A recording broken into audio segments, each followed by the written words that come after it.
Welcome to Evil Done Badly, the worst podcast on the internet. This week, we are covering another total wacko from the early 1900s, and for that, we have to thank one of our 3 listeners, Jiff G, for sending that in. This episode features the real piece of shit known as Carl Panzram, amongst other things, and just let me say right off the bat, he likes his beverages. His first brush with the law involved him drinking too many of them, before he hit 10 years old even. He got an exceptionally early start on being a drunken asshole, and it never gets any better from there. This guy, he's a real fuckhead, and I can't wait to get into him. Almost as much as he couldn't wait to get into anyone with a cornhole. But before we get in there and get our hands dirty, grab yourself a beverage, but try not to wind up in jail while doing so. Hold on to your fine arse, and let's hear the theme song.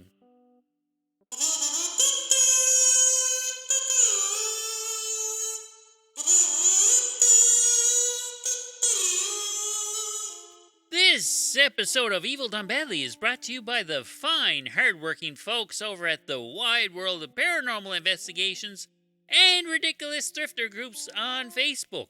One covers out-of-this-world paranormal phenomena, and the other covers out-of-this-world outrageous prices that can be found at thrift stores, with a particular disdain for Value Village, or Savers if you prefer. They both have thousands and thousands of members, and you should be one, if you're not already. They're both fun, silly places. Now back to the show. Carl Panzram was born on June 28, 1891, in Minnesota, to East German immigrant parents. To the surprise of absolutely nobody, little Carl here has a miserable upbringing, and so did his 6 siblings. His parents were poor farmer people and kept their kids home from school so they could go outside every day and plow the kumquat fields. I have no idea what farmers were growing in Minnesota in the late 1800s, but I imagine there were more than a few cabbages involved in this. So the children, they're out working the fields during the day, and this is a horrible way to spend your childhood. But it gets worse. The government eventually gets this silly idea that, hey, school is important, and they made it illegal for people to not send their kids to school. So, these poor little bastards take a few hours a day, they get out of the fields, they get to sit at a desk, eat a ham sandwich, if they're lucky, and they get to learn about Pythagoras and not have to worry about the damn cabbages. But when they get back home, yes, you guessed it, these parents just moved their farming day to the nighttime. And yup, you guessed it, these poor children had to go right back into the fields until sometime in the middle of the night. I'm surprised the dad didn't get a pitchfork through the neck at some point. Wow. And needless to say, the dad, he's a cunt. He would discipline the children by chaining them up or starving them. Now, starving is probably still preferable to eating kumquats and cabbages all the time, but the dad's still a cunt. He's angry, and when Carl is 7, the dad can't take any more of this farm crap. So he just runs away. Not only does Dad run away, all but one of Carl's brothers would bugger off too, leaving Carl and one other young boy. Well, he would be left with one other young boy sibling, but he had already drowned, so he was no help either. Now Carl, little Panzram here, liked to steal things, but he's not that great at it. He gets caught over and over again, and he gets sent to a training school. And according to Panzram, the people at the school were not very nice, and they tortured him and they sexually assaulted him over and over. And he said the 1900s equivalent of fuck this shit and burned the place to the ground in 1905. Now this, he managed to get away with. So, maybe arsonism is his strong point. But he gets sent to another training school for stealing from his mom and eventually paroled at the age of 14. He gets out, runs away, and he winds up on a train with a bunch of hobos who repeatedly banged him up the arse. Is it banged up the arse or bung up the arse repeatedly? Bah! Either is fine. Grammar's not our strong point. The idea? You get the idea. The penetration is still there. And when he's not being banged up the ass or bunged up the ass, he still likes burgling. But when there's nothing to burgle, he likes to burn things. And he's pretty good at it. He especially likes burning churches. So, that's pretty metal. It's not cool, it's not legal, but it is very metal. And you know what?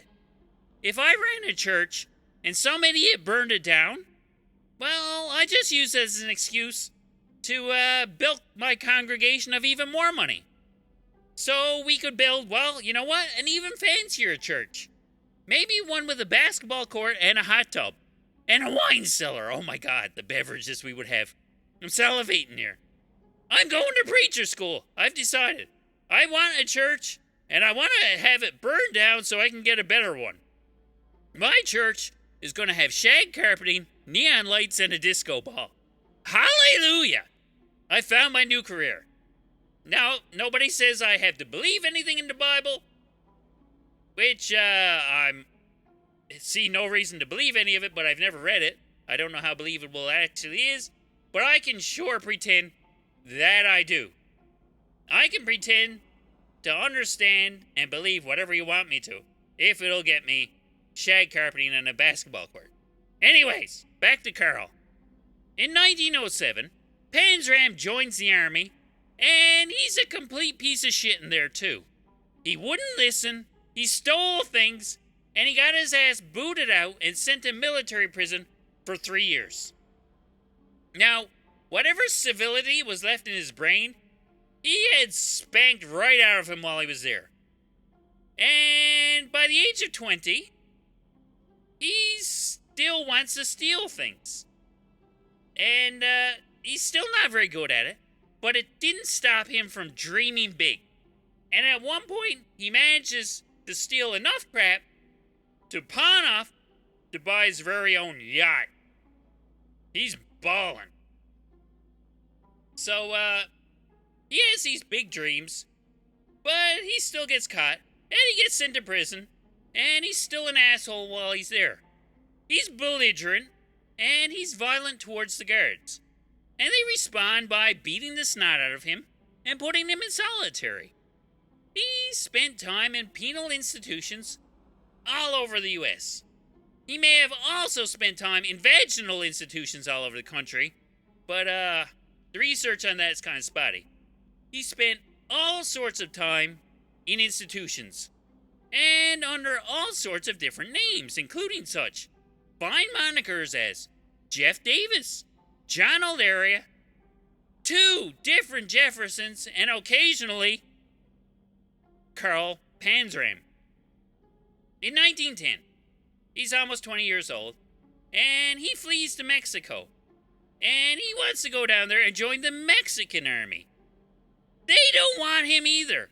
So he goes back to El Paso, Texas, and just picks up where he leaves off and goes back about his daily routine of stealing things. He ain't Batman, but boy, he sure is Robin. He claims to have stolen $35 from a dead guy. That seems in poor taste, don't it? Robbing a dead guy. Will this guy stop at nothing? Of course, there is this little detail that, well, the guy wasn't originally dead before his money was stolen. So it's not quite as bad as it sounds. Panzram raped and strangled him, and then took his $35. Yep, this guy has no class at all. And he has no class And in 1911, he steals a bike, gets caught, he escapes, and throws 2 people off a train. But not before making sure there's some penetration and making them rape each other. Through all this penetration, he winds up with a bad case of gonorrhea and gets arrested in Oregon for, well, here goes. You might want to sit down for this. Robbery and sodomy. That's a nice alliterative package of deviance right there. But he breaks out of his cell, tries to burn down the prison, gets smacked around a bit, and has his ankles broken. So, between all that, he gets more time added to his sentence, and he gets sent to an actual tough prison. Here at the tough prison, he flings a bucket of his crap at a guard, and gets what little shit that was left in him beaten out, and he gets chained to a cell door for 30 days. This doesn't make him any happier. He just gets angrier and angrier, starts yelling at people, starts another fire, and attacks people with an axe. He gets 7 more years of prison, says, fuck that, and he escapes using some sort of tools he constructed out of junk he found lying around. He's very resourceful. Or maybe the prisons he's in are just terrible at keeping people in there.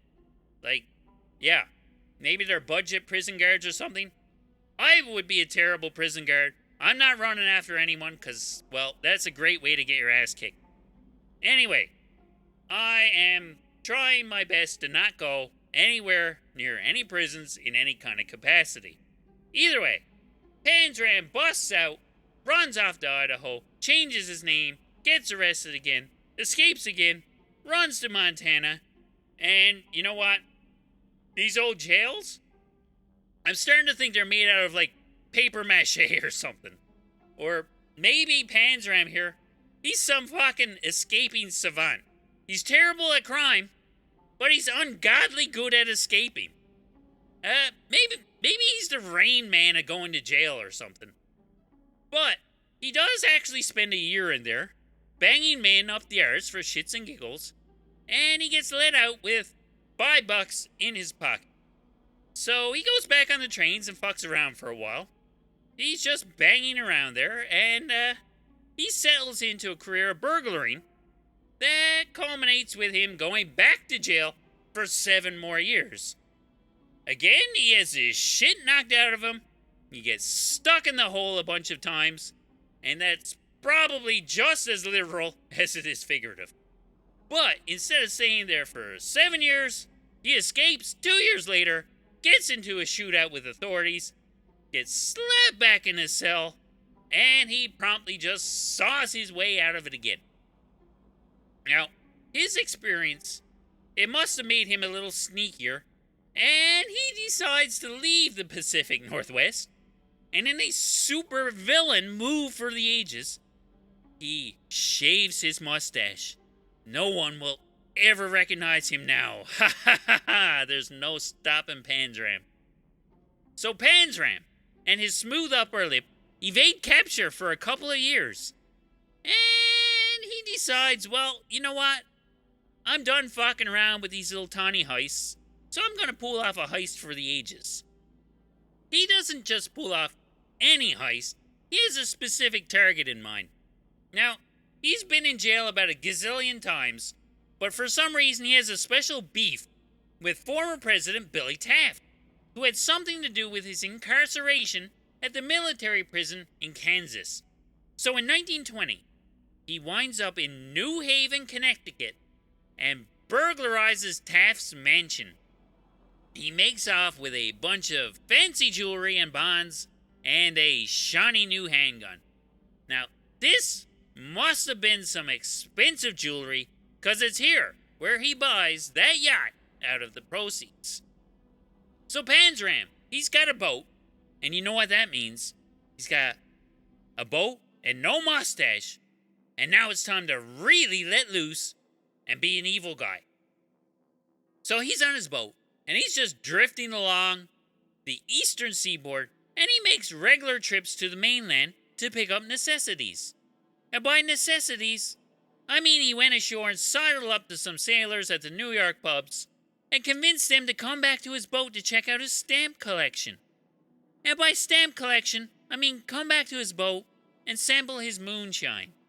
And by sampling his moonshine, I mean they were invited to come back to the boat, get drunk, sodomized, shot with Taft's former gun, and dumped in Long Island Sound.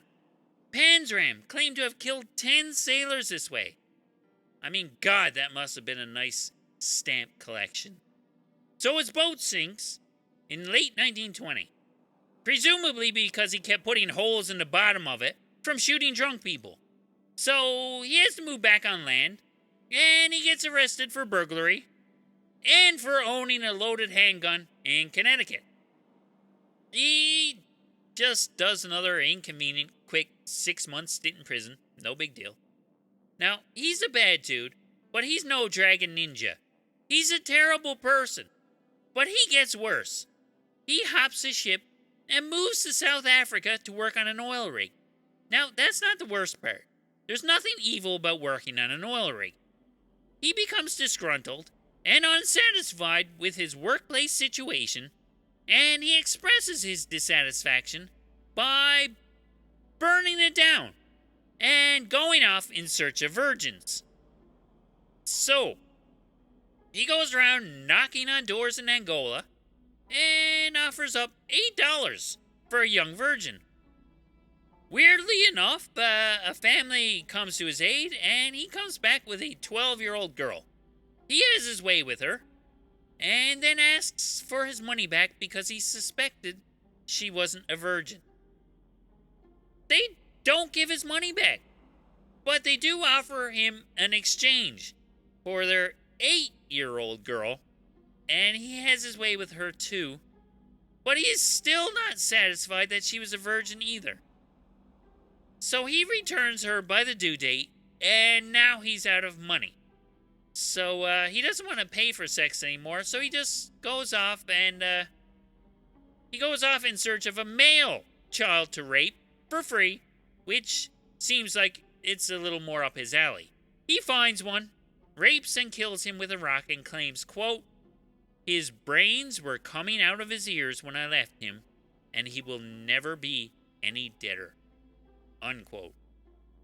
Now, the locals suspected that Panzram here is the cunt responsible, but they couldn't exactly prove it.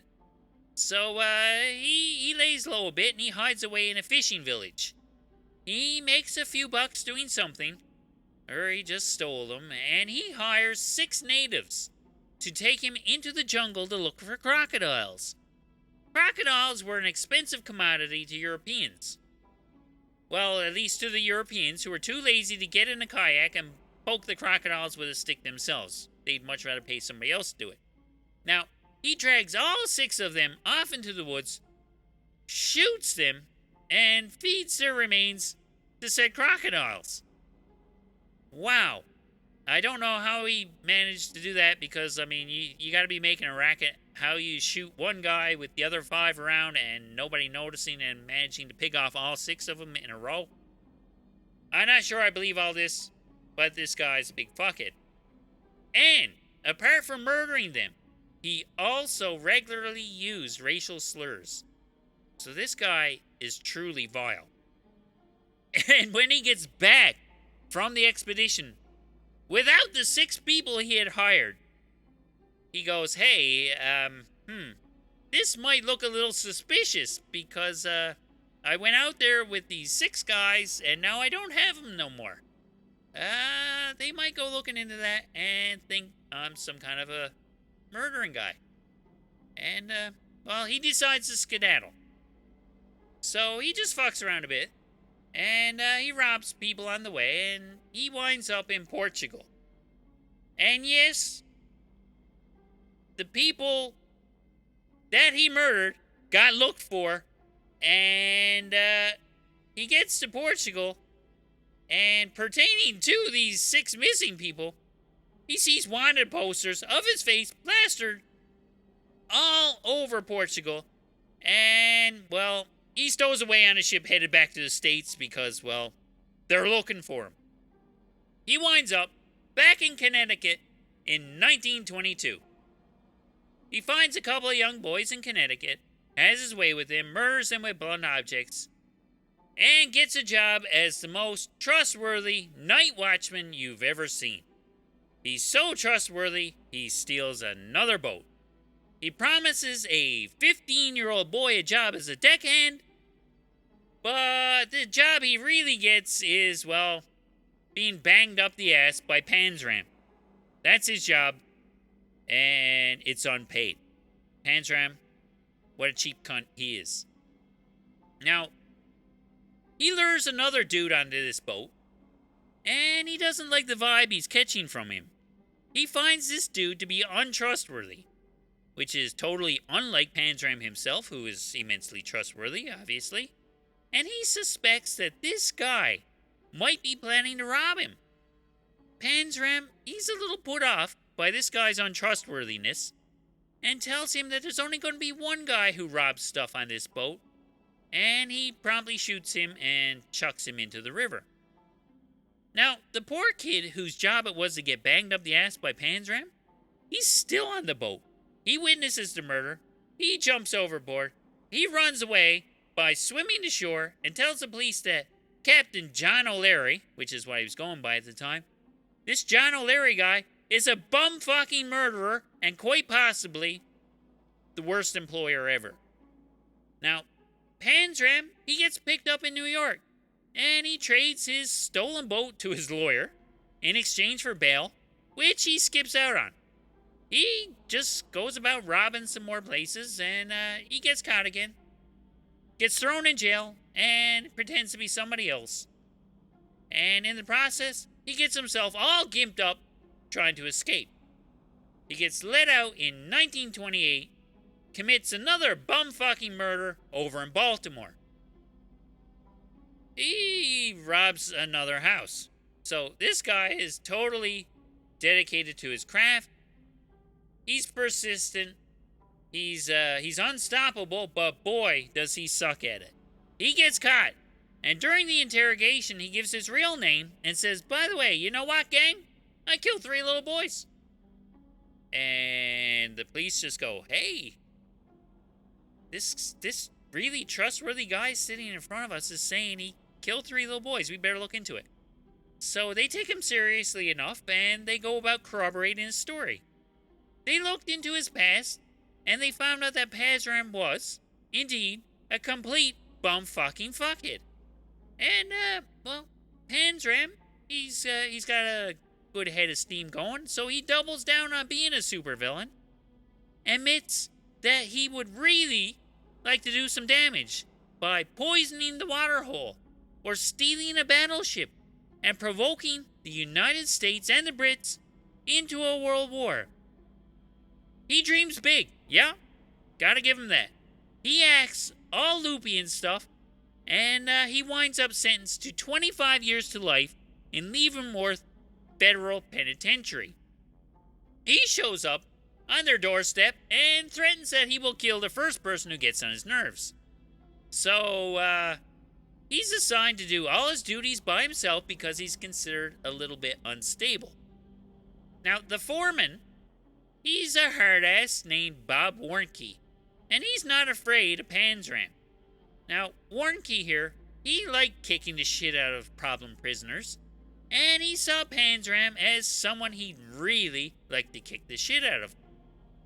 So, one day when they're alone, he kicks the shit out of Panzram by getting beaten to death with a pipe. So Panzram is declared completely bonkers and gets sentenced to die. Panzram is really happy to have accomplished something by killing Warnke, and he's happy to have his death sentence. Yay! He's gonna die. Let's get him fried, get it over with. But you know who's not happy about Panzram's death sentence? That'd be the anti-death penalty people. These misguided folks try to get his sentence appealed, and Panzram more or less tells him to piss off, and he wishes he could choke them all to death too. So, that ends that argument, and the death sentence stands, and he settles down to await his execution. Now, for some reason, Panzram makes a friend while he's on death row. One of the guards here, named Henry Lesser, he smells an opportunity and gives Panzram money for cigarettes. Panzram goes, huh? And he's taken aback by this guy's kindness and agrees to write down his thrilling escapades for people to enjoy.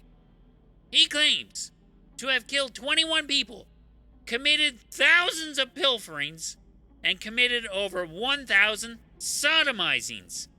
This guy's like the Wilt Chamberlain of unwanted bumfucking.